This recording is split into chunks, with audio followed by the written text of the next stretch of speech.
Hi and welcome to Knit with Hannah. I'm Hannah. Today I have a tutorial for you showing you how and why your knitting might be getting wider. Hi and welcome to Knit with Hannah. I'm Hannah. I'm here with Knitting Natter to help you learn to knit the easy way. Is your knitting getting wider? Does there somehow happen to be more stitches on your needle than you started with? I'm going to show you in today's tutorial why that might be. Now, this isn't your fault. There's nothing wrong with you as you're learning to knit. This is just something that happens to some knitters and probably most knitters. Just for some reason, you start knitting and stitches appear from nowhere. But they don't appear from nowhere, and I'm going to show you how and why they appear, and I'm also going to show you my very first piece of knitting from over 40 years ago. I did exactly the same thing. I started to knit, it all felt fine, and then I was getting frustrated because it kept getting wider and wider and wider. So let's get to it. Here's the tutorial. There could well be a few reasons why your knitting is getting wider. I'm going to show you the first one while it's just sat here on the needles. I haven't changed the number of stitches, but what has happened is the stitches have got looser, so they're sitting further apart. Down here where I started, I was knitting more tightly, and now the knitting looks wider because I've just kind of settled into it. I'm not knitting so tightly, and the stitches just sit a bit further apart on the needle. So that's one thing that might be happening. You may not have any more stitches, but as you get going, that will sort itself out, and you can just settle it into place as you go further, and as you finish, it will sort itself out as well. And there you go, just tug on it a bit and the stitches will sit further apart. So that's the first reason, that the stitches and the knitting may look wider, and it's getting wider as you go. But there are some things you might be doing while you're knitting that you won't actually notice. So let's take a look at this. This is the row of stitches waiting to be knitted. So right at the beginning of the row, we have a baggy stitch at the beginning. But that isn't the stitch from this row, it's a stitch from the last row.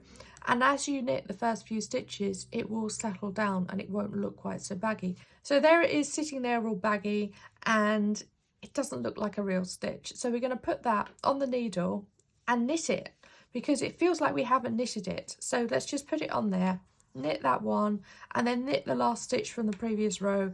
But we've just made one stitch without realising it. So thinking that we've done the right thing by, oh no, I've missed a stitch, I'll put it back on the needle. You've actually just created a stitch when there wasn't one there in the first place. So then what might be happening? Perhaps as you knit each stitch, you're winding the yarn round and then answering a question or laughing at Netflix or something, and then you wind the yarn around again. All of a sudden you got 2 stitches in the place of 1. When you come across the row on the back, you're going to knit that as if it's 2 stitches when it was only 1. It could be that simple. Where else might stitches be appearing? Let's just knit a few more stitches. There could be one appearing in the middle of the row. Again, if you put your knitting down in the middle of the row, the yarn might be kind of misshapen, or maybe you've got a tangle, but when you start knitting again, the yarn isn't where it's supposed to be. It's at the front of the needle instead of at the back of the needle. So you don't realise it, and you start knitting. And then look what's happened. You've got a loop of yarn there sat in the middle. Oh my goodness, where's that come from?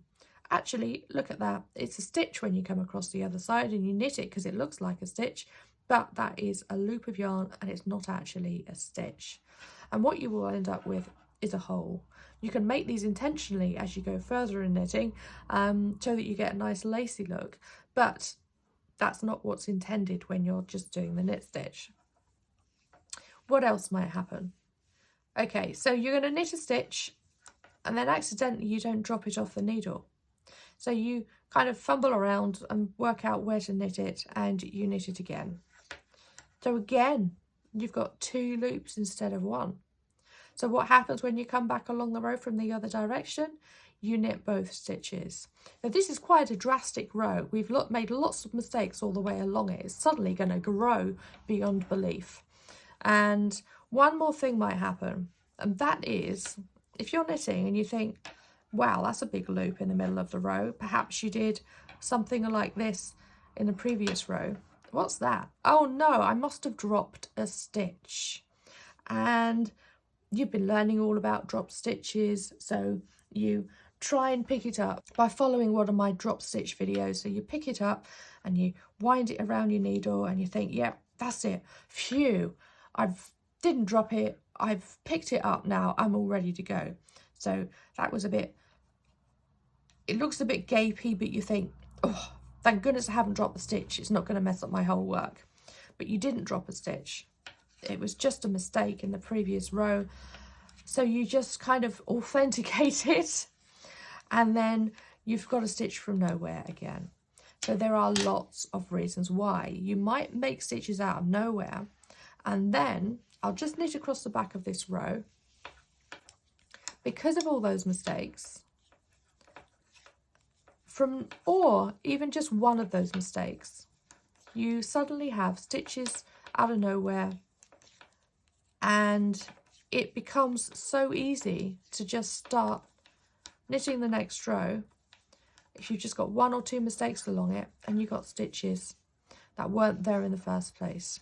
So we'll see by the end of this row. Now, don't worry, I'm knitting quickly because I've been knitting for a long time, but I'll knit each one of these stitches. And there we go. We have got so many things happening here. So many loops on the row that weren't there in the first place. And they look a lot more authentic now. They're all ready to go. They're very happy. So we've got a couple of holes. And then that's where the gaping stitch was at the end. We just made one out of nothing. But let me show you my first piece of knitting.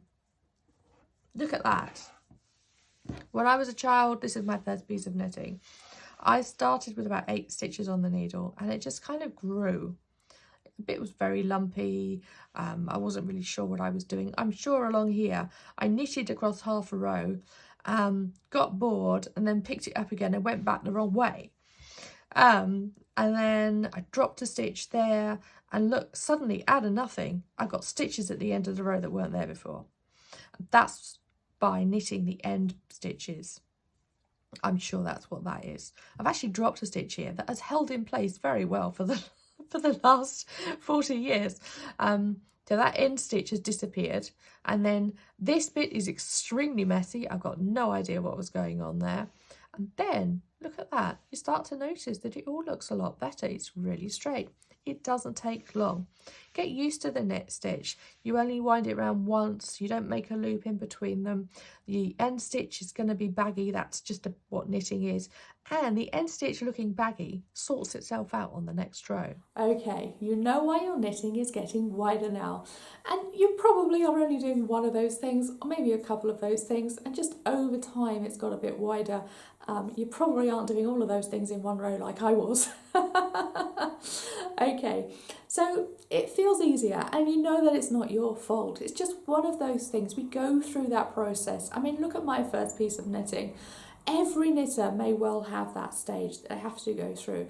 There are probably very few knitters who have everything perfect and constant as they go through their first piece of knitting. But like I said, you can cast off. Go and find that casting off video here.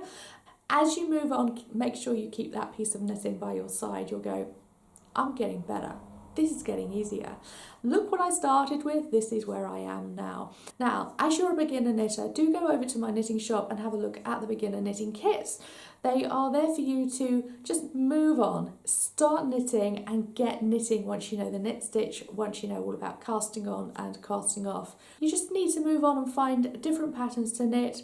Get interested with maybe knitting stripes, maybe using more than one ball of yarn. That kind of thing can really be helpful, and you'll just learn different processes as you get going. So the kit is all there for you. You'll have the yarn, the pattern, the needles, everything you need, and If you get the kit delivered to you, you've got the QR code right in the leaflet that will take you through to the YouTube tutorial list. And the tutorial list is set up specifically for the pattern that you've chosen. So you don't have to worry about going backwards and forwards and searching YouTube for the videos that you need as you go through the pattern. It's all there ready and waiting for you. I've got so many videos on my channel now, it probably can be a bit of a scramble trying to find the one you need, but for those very kits, it's all set up for you. And everyone knows how to read a QR code now. Just use your smartphone or your tablet and you're ready to go. So those kits are perfect for beginner knitters. They're all set up brand new in the shop here for autumn 2020. I'd love to have you join me over in the shop and see what you can find. Right, thank you so much for joining me today. Do subscribe if you're not subscribed already and click on the bell for notifications. YouTube will let you know when there's a new video. I'm here every Tuesday, every week. If you're looking for anything that I've mentioned in the video today, then make sure you check the description. There's all sorts of links in there specific to what I've been talking about today. Thanks so much for joining me today. I will see you again soon. Bye for now. Happy knitting.